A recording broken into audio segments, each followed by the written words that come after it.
સુરતના ડિંડોલીમાં અસામાજિક તત્વોએ કરી દાદાગીરી, કારીગરને દુકાનમાં ગોંધી રાખ્યો। સુરતના ડિંડોલીમાં અસામાજિક તત્વોએ દાદાગીરી કરી ધંધામાં વર્ચસ્વ ઊભું કરવાના હેતુથી દુકાનનું શટર બંધ કરીને કારીગરોને બાંધમાં લેવામાં આવ્યા હતા। ડિંડોલીમાં ખુલ્લી દાદાગીરીનો વિડીયો વાયરલ થયો, જેમાં ધંધામાં વર્ચસ્વને લઈને કેટલાક લોકોને દુકાનમાં ગોંધી દેવામાં આવ્યા હતા। પટેલ ડેરીમાં કારીગરોને દુકાનમાં ગોંધી તાળું મારી દેવામાં આવ્યું હતું। ડિંડોલીના શ્રી વિલાના ગેટ નંબર 7 ખાતે આવેલી પટેલ ડેરીના કર્મચારીઓને પરેશાન કરવામાં આવ્યા હતા, જેમાં 3 કલાક સુધી કારીગરોને દુકાનમાં ગોંધી રાખવામાં આવ્યા।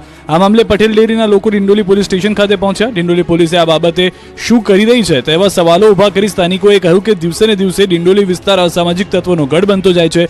ડિંડોલીમાં અસામાજિક તત્વોને પોલીસનો ખોફ રહ્યો નથી, જેથી પોલીસ નક્કર પગલાં લે તે જરૂરી છે। વેરાવળના બાદલપરામાં દીપડો દેખાતા વન વિભાગ દોડતું થયું। ગીર સોમનાથ પંથકમાં દીપડાએ ધામા નાખતા દહેશત ફેલાઈ ગઈ છે। ગીર સોમનાથના બાદલપરા ગામમાં દીપડાએ આંટાફેરા મારતા લોકો ડરી ગયા હતા। દીપડો કેમેરામાં કેદ થયો છે। બાદલપરામાં સરસ્વતી નદીના પુલ પરથી દીપડો પસાર થઈ રહ્યો છે। દીપડો દોડીને આવતા વિસ્તારમાં સન્નાટો છવાઈ ગયો હતો। ધોળા દિવસે આદમખોરના આતંકથી લોકો ઘરમાં જ પૂરાયેલા રહ્યા। દીપડાના કારણે આ પંથકમાં ખેડૂતો ખેતરે જઈ શકતા નથી। આ અંગે લોકોએ વન વિભાગને જાણ કરતા વન વિભાગની ટીમ પણ દીપડાને પકડવા માટે દોડતી થઈ ગઈ હોવાની જાણકારી છે। હળવદના જૂના દેવળિયા પાસે ખેડૂત અને જેડકોના અધિકારીઓ વચ્ચે ઘર્ષણ થયું, ખેતરમાં થઈ લડાઈ। મોરબીના હળવદના જૂના દેવળિયા પાસે ખેડૂત અને જેડકોના અધિકારીઓ વચ્ચે ઘર્ષણ સર્જાયું। કચ્છથી માનસર જતા 400 કેવીના વીજ પોલની કામગીરી સમયે ખેડૂતો અને અધિકારીઓ સામસામે આવી ગયા। વીજ લાઈન નાખવા બાબતે ખેડૂતોએ વિરોધ નોંધાવ્યો। ખેડૂતોનો આરોપ છે કે તેમનો કેસ હજુ કોર્ટમાં છે। કોર્ટમાં કેસ ચાલતો હોવા છતાં વારંવાર સર્વે કરી જેડકોના અધિકારીઓ તેમને હેરાન કરી રહ્યા છે। ખેડૂતોની માંગણી છે કે જ્યાં સર્વે થયો ત્યાં જ કામગીરી કરવામાં આવે। જો આમ નહીં કરવામાં આવે અને હેરાન કરવામાં આવશે તો ખેડૂતોએ આત્મવિલોપનની ચીમકી પણ ઉચ્ચારી છે। વડોદરાની MS યુનિવર્સિટી ફરી આવી વિવાદમાં સામે આવ્યા ઝપાઝપીના દ્રશ્યો। વડોદરાની MS યુનિવર્સિટીની પોલિટેકનિક કોલેજના મિકેનિકલ ડિપાર્ટમેન્ટમાં ફરજ બજાવતા પ્રોફેસર સમીર શાહે એબીવીપીની પોસ્ટ વોટ્સએપ ગ્રુપમાં મૂકતા NSUIએ રોષ વ્યક્ત કર્યો। સમીર શાહને ઉગ્ર રજૂઆત કરી હતી અને સમીર શાહનો ફોટો ફાડીને તેમની ઉપર જ ફેંક્યો હતો। જોકે આ મામલે સમીર શાહનું કહેવું છે કે તેમણે આ પોસ્ટ માત્ર વિદ્યાર્થીઓના નોલેજ માટે મૂકી હતી। વડોદરા NSUIએ ડીનને આવેદનપત્ર આપી પોલિટેકનિક કોલેજના મિકેનિકલ ડિપાર્ટમેન્ટના સમીર શાહને સસ્પેન્ડ કરવા માંગ કરી। આ દરમિયાન વિદ્યાર્થીઓ અને પ્રોફેસરોએ ઝપાઝપી કરી। આ સાથે આક્ષેપ કર્યો કે આવા શિક્ષકો દ્વારા વિદ્યાર્થીઓમાં એ પ્રકારની ગેરસમજ ઊભી થાય છે અને આ પ્રકારની ગેરસમજ વિદ્યાર્થીઓ તેમજ કોઈ પણ સંસ્થા માટે ગેરકાયદેસર છે। તેથી NSUIની માંગ છે કે આવા પ્રોફેસરોને તાત્કાલિક ધોરણે સસ્પેન્ડ કરવામાં આવે। કાંકરેજમાં ખટારો ભરીને દારૂ ઠલવાયો, પોલીસની પણ આંખો ચાર થઈ ગઈ। ગુજરાતમાં બુટલેગરો જાણે બેફામ બન્યા હોય તેવો ઘાટ સર્જાયો છે। આ વખતે બનાસકાંઠામાંથી ખટારો ભરીને દારૂ ઠલવાયો છે। બનાસકાંઠા પંથકમાં દારૂ ભરેલું આખું ટેન્કર ઝડપાયું છે। બનાસકાંઠાના કાંકરેજ ભલગામ ટોલનાકા પાસેથી દારૂ ભરેલું ટેન્કર પસાર થવાનું હોવાની બાતમી સ્ટેટ મોનિટરિંગ સેલને મળતા તેમની ટીમે ચાપતો બંદોબસ્ત ગોઠવ્યો હતો। જોકે તપાસ દરમિયાન એક શંકાસ્પદ ટેન્કર દેખાતા તેની પૂછપરછ અને તપાસ માટે અટકાવાયું। સ્ટેટ મોનિટરિંગ સેલની ટીમ દ્વારા તપાસ કરવામાં આવતા ટેન્કરમાંથી 1362 પેટી દારૂ મળી આવ્યો હતો।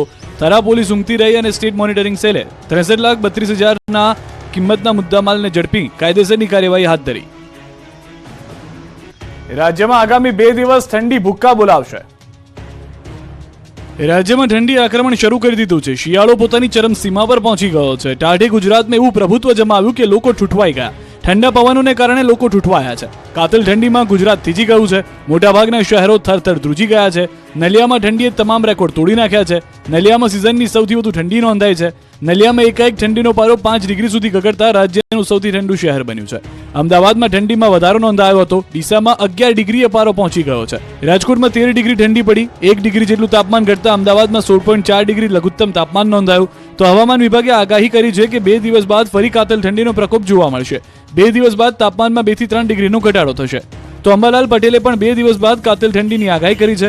ઉત્તર ગુજરાત કચ્છમાં ઠંડીનું જોર વધુ રહેશે। કેટલાક ભાગોમાં પારો 10 ડિગ્રીએ ગગડી શકે છે। પતંગ રસિયાઓ માટે આનંદના સમાચાર। ઉત્તરાયણે જલસો પડી જાય તેવો પવન ફૂંકાશે, પણ ધાબે ઠંડી ઠારી નાખશે। મકર સંક્રાંતિને ગણતરીના દિવસો જ બાકી રહ્યા છે, ત્યારે આ વખતે ઉત્તરાયણ પર પતંગ રસિયાઓને જલસો પડી જાય તેવો પવન ફૂંકાશે। ઉત્તરાયણના દિવસે એવો પવન ફૂંકાશે કે પતંગ રસિકો પતંગ ચગાવીને થાકી જશે। હવામાન નિષ્ણાત અંબાલાલ પટેલે આગાહી કરી છે કે 14મીએ ગુજરાતમાં વાદળછાયું વાતાવરણ રહી શકે। ઉત્તરાયણ પર સવારથી ઠંડા પવન ફૂંકાશે। ઉત્તરાયણના દિવસે કેટલાક ભાગોમાં આંચકાનો પવન ફૂંકાઈ શકે છે, ત્યારે કેટલાક ભાગમાં કેવી રહેશે પવનની ગતિ તેની વાત કરીએ તો રાજ્યમાં 8 થી 25 કિલોમીટરની ઝડપે પવન ફૂંકાશે। મધ્ય ગુજરાતમાં આંચકાનો પવન ફૂંકાઈ શકે. ઉત્તર ગુજરાતમાં 10 થી 12 કિલોમીટરની ઝડપે પવન ફૂંકાશે. ઓખા, દ્વારકા, કચ્છમાં 20 કિલોમીટરની ઝડપે પવન ફૂંકાશે. પૂર્વ ગુજરાતમાં 8 થી 10 કિલોમીટરની ઝડપે પવન ફૂંકાશે. દક્ષિણ ગુજરાતમાં 20 થી 25 કિલોમીટરની ઝડપે પવન ફૂંકાશે. અમદાવાદ અને મધ્ય ગુજરાતમાં 10 થી 12 કિલોમીટરની ઝડપે પવન ફૂંકાશે. બીજી તરફ કેટલાક ભાગોમાં વાદળછાયું વાતાવરણ રહી શકે. 14-15 જાન્યુઆરીએ કાંઠાના કેટલાક ભાગોમાં વરસાદ થઈ શકે. કાંઠા વિસ્તારના લોકો રેનકોટ સાથે ધાબે ચડવું જરૂરી છે. નીરો પીતા પહેલા ચેતી જજો. સુરતમાં નિરોગી રહેવા વેચાતો નીરો રોગી બનાવી રહ્યા છે. નીરાના 16 નમૂના ફેલ થયા. શિયાળા દરમિયાન સુરત ખાતે નીરાનું વેચાણ અલગ અલગ જગ્યાઓ પર થઈ રહ્યું છે. કડકડતી ઠંડીમાં નિરોગી રહેવા માટે વેચાતો નીરો રોગી બનાવી રહ્યો છે. કેમ કે સુરત આરોગ્ય વિભાગ દ્વારા અલગ અલગ ટીમ બનાવીને નીરાના નમૂના લેવામાં આવ્યા હતા. છેલ્લા એક સપ્તાહમાં નીરાના 21 જેટલા સેમ્પલ લેવામાં આવ્યા, જે નમૂના તપાસ અર્થે પબ્લિક હેલ્થ લેબોરેટરી ખાતે મોકલવામાં આવ્યા, જેમાં 21 પૈકીના 16 નમૂના ફેલ થઈ જતા ખળભળાટ મચી ગયો. નીરામાં 14% બ્રિક્સ પ્રમાણ હોવું જોઈએ, તેનાથી ઓછું મળી આવ્યું. નીરામાં સુગરનું પ્રમાણ 13% હોવું જોઈએ, તેનાથી ઓછું જણાઈ આવ્યું. હાલ જેને લઈને કાયદેસરની કાર્યવાહી કરવામાં આવશે. નીરો વેચતી સંસ્થાઓ પાસેથી કુલ 17,700ના દંડની વસૂલાત કરવામાં આવી છે. ભેળસેળયુક્ત નીરાનું વેચાણ કરતી સંસ્થાઓમાં ભારે ફફડાટ વ્યાપી ગયો છે. રાજકોટના એરપોર્ટ જેવા બસપોર્ટ બનાવવા પાછળનો 156 કરોડનો ખર્ચ ગયો પાણીમાં. બસપોર્ટની છતમાંથી પાણી ટપકતા ખુલી ગઈ પોલ. રાજકોટના ઢેબર રોડ પર 156 કરોડના ખર્ચે તૈયાર થયેલા બસ પોર્ટની પોલ ખોલવા માટે આ બે તસવીર જ પૂરતી છે. બસ સ્ટેન્ડ બનાવ્યાના માત્ર 3.5 વર્ષમાં નબળી કામગીરીની પોલ ખોલી રહી છે આ તસવીર. બીજી તરફ લોકોને પીવાનું પાણી નથી મળી રહ્યું. રાજકોટના ઢેબર રોડ પર 156 કરોડના ખર્ચે બનાવવામાં આવેલા નવા બસ પોર્ટની છત પરથી પાણી ટપકતા તંત્રની આબરૂના ધજાગરા ઉડ્યા. માત્ર 3.5 વર્ષમાં નબળી કામગીરીની પોલ ખુલી ગઈ હોય તેમ વેટિંગ એરિયામાં છતમાંથી પાણી ટપકવા લાગતા સત્તાધીશોએ ડોલ અને ટબ મૂકવા પડ્યા હતા. જ્યારે બસની રાહ જોતા મુસાફરોને છતમાંથી ટપકતા પાણીને કારણે ક્યાં બેસવું તે પ્રશ્ન સર્જાયો હતો.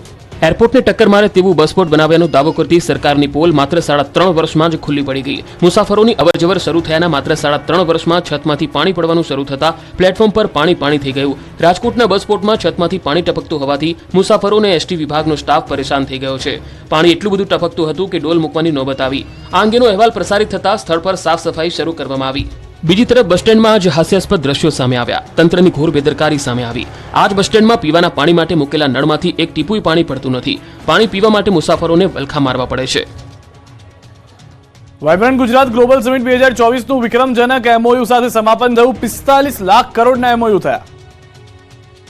વાયબ્રન્ટ ગુજરાત ગ્લોબલ સમિટનું વિક્રમજનક એમઓયુ સાથે સમાપન થયું. Gateway to the future theme પર યોજાયેલા વાયબ્રન્ટ સમિટનો પ્રધાનમંત્રી નરેન્દ્ર મોદીએ પ્રારંભ કરાવ્યો. જ્યારે વિકસિત ભારત 2047ના રોડમેપ સાથે આઝાદીના અમૃતકાળની યોજાયેલી પ્રથમ સિરીઝ અને વાયબ્રન્ટ ગુજરાત ગ્લોબલ સમિટની 10મી આવૃત્તિના સમાપન અમિત શાહે કર્યું. આ પ્રસંગે અમિત શાહે કહ્યું કે આજ 20 વર્ષમાં 2007માં મોદીજીએ ગિફ્ટ સિટીની કલ્પના વાસ્તવિક બની ગઈ છે. ગુજરાત આગળનું જોઈને આગળ વધી રહ્યું છે. આજ આખા દેશનો વિશ્વાસ બન્યો છે. વિકસિત ભારતનો ગેટવે ગુજરાત થઈને જઈ રહ્યો છે. સાથે જ અમિત શાહે રોકાણકારોને અપીલ કરી છે કે કાશ્મીરને ભારતનું અભિન્ન અંગ બનાવી ત્યાં રોકાણ કરીએ. તમને જણાવી દઈએ કે આ વખતે યોજાયેલી ગ્લોબલ સમિટમાં વિશ્વના 125 કરતાં પણ વધુ દેશોમાંથી પાર્ટનરશિપ આવેલી છે. તેમજ કુલ 35 દેશો સમિટના પાર્ટનર કન્ટ્રી તરીકે જોડાયા. આ વર્ષની વાયબ્રન્ટ ગ્લોબલ સમિટ એમઓયુને રોકાણના તમામ આંકડાઓના વિક્રમ તોડી નાખ્યા. ગુજરાત સરકારે વિવિધ કંપનીઓ સાથે 10.31 લાખ કરોડ રૂપિયાના 234 એમઓયુ પર સહી કરી છે. આ કંપનીઓ રાજ્યમાં વિવિધ ક્ષેત્રોમાં રોકાણ કરશે, જેનાથી 12.89 લાખ નોકરીનું સર્જન થશે તેવો દાવો કરવામાં આવ્યો છે.